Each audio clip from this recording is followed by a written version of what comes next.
Hey there friends, how's it going? I'm Ben Snow, and today we're gonna take a closer look at the Switch version of Hogwarts Legacy. I've spent a couple of days playing this game on both handheld and plugged in into a TV, and it's a massive downgrade from any other version available of Hogwarts Legacy, both visually and performance-wise. On the screen, you can see my side-by-side comparison to the Xbox One footage that I captured on my Xbox One S. Feel free to pause, rewind, change the playback speed, just have fun with it. I'll just be here kind of giving my honest opinion about playing this game on Switch, and I feel like this is in general more fair than comparing it to PS5 or Xbox Series X version, but still, even next to Xbox One, Switch falls behind. But I do have one positive thing to say about the Switch version of Hogwarts Legacy, but we'll get to that part. First, I want to pour a lot of shit on it. The main highlights that I have are the castle, open world, characters, overall gameplay, and water. Oh my god, I have to get to that part first. So, water is by far the worst thing that has ever happened to Hogwarts Legacy, period. Sorry.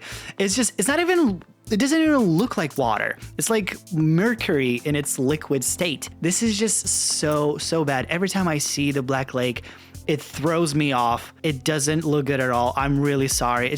But to be fair, I feel like in 98% of all games, water looks bad. But this is just beyond that. This is like, I don't know, GTA Vice City level of water mechanics. But all right, well, we'll move on from the water. Let's just not look at it too much. The castle. So overall, I feel like the castle is the best part of the game. Everything there is more or less stable, even though, again, keeping in mind that everything is a downgrade. It looks pretty decent. Of course, everything is too dark. That's about the entire game. It's overall lighting. They changed it completely. It has a more bluish tone and a darker vibe. The biggest thing, of course, you will notice in the castle that there are extra doors, extra enclosed environments. Like basically every bridge became a corridor, an enclosed one.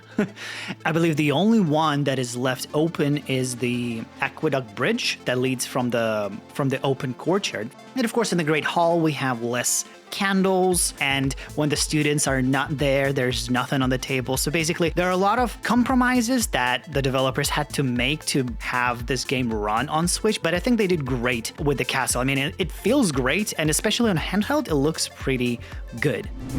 Now, when we go outside, things change a little bit. So it becomes a bit more messy. There are a lot of forests that are gone. So for example, if you exit from the south wing, you'll notice that there's only a couple of trees down below there. The Forbidden Forest is still there. It's all nice, but the lighting is not there. So I think one of the best parts about Hogwarts Legacy in general is the fact that you can see Hogwarts almost from any point on the map. And that's a big challenge when it comes to Switch. So they had to add some fog, add some layers, so the castle is more blurred, and well, not blurred, but it's just less visible in general when you move further away from the castle itself. And as I'm comparing through some shots, as you can see, like especially in the Forbidden Forest, the atmosphere is not the same. Like it's a bit less cinematic.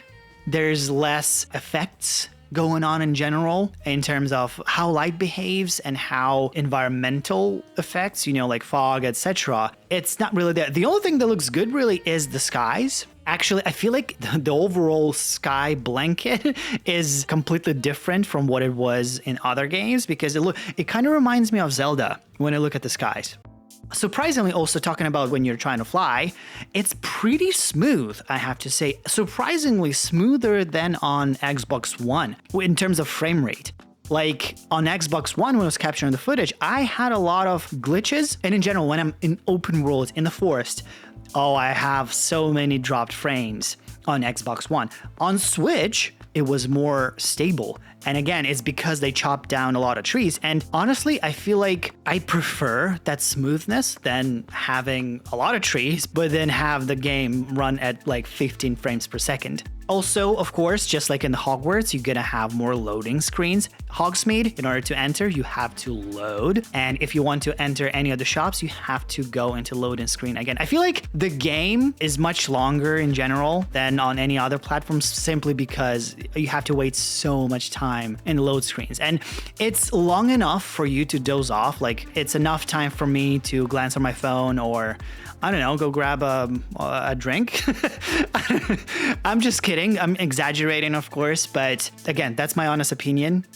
When it comes to characters, they did pretty good with them in general, but the hair, like, so the biggest thing with Switch games in general, the characters never really have distinctive hair. It's like, it's usually just a blob that, you know, represents hair. But here in Hogwarts Legacy, you can see like each little tiny hairs, each little hair thread. And that was a big challenge for Switch.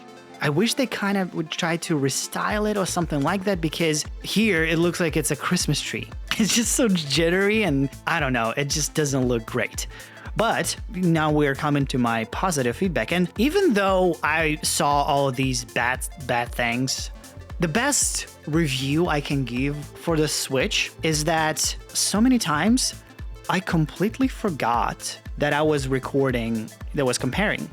So I had to progress a lot through the game so I can fly. I had to do a lot of quests, and there were moments where I knew I don't have to capture any footage and I just have to play until a certain point when I know, okay, I have to take footage now. And so I noticed later that I completely forgot about the quality. I forgot about the lake. Well, the lake was throwing me off all the time, but you know, the gameplay was engulfing me. I was just focusing on the story. I was just focusing on what I want to do, on the combat.